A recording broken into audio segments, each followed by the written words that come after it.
দমন কমিশনের নির্দেশক্রমে দুর্নীতি দমন কমিশনের প্রধান কার্যালয় হতে আজকে জাতীয় ক্যান্সার গবেষণা ইনস্টিটিউট ও হাসপাতাল মহাখালী ঢাকায় এর সাবেক পরিচালক ডক্টর শেখ গোলাম মোস্তফা এর বিরুদ্ধে ক্ষমতার অপব্যবহারপূর্বক অবৈধ সম্পদ অর্জন এবং অসাধু প্রক্রিয়ায় রাষ্ট্রের গুরুত্বপূর্ণ পদ প্রাপ্তির নিমিত্তে ঘুষ প্রদানের অভিযোগে আজকে একটি অভিযান পরিচালনা করা হয়।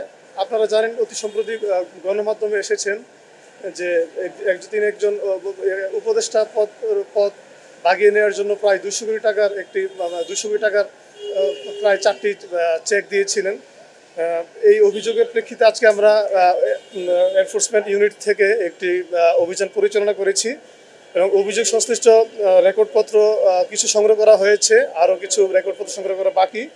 আমরা সেক্ষেত্রে সমস্ত রেকর্ডপত্র সংগ্রহ করে এবং পর্যালোচনা ও যাচাই বাছাই করে আমরা কমিশন বরাবর এনফোর্সমেন্ট প্রতিবেদন দাখিল করা হবে। সানশাইন আটা ময়দা সুজি ভালোবাসায় তৈরি। গণমাধ্যমের রিপোর্টে যেসব চেকের স্ক্রিনশট এসেছে, আমরা সেসব চেকের ব্যাপারে ওই সংশ্লিষ্ট ব্যাংকগুলো শাখায় আমরা খতিয়ে দেখব যে আসলে ঘটনার সত্যতা কতটুকু। তাকে জিজ্ঞাসার বিষয়ে কমিশন যদি পরবর্তীতে কোনো সিদ্ধান্ত দেয়, সেক্ষেত্রে আমরা তাকে জিজ্ঞাসাবাদ করা হবে।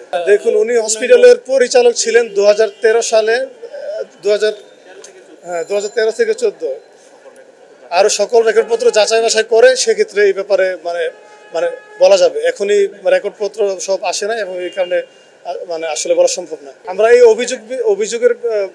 অভিযোগের সাথে সংশ্লিষ্ট সকল ব্যাপারে আমরা খোঁজখবর নিব পরবর্তীতে।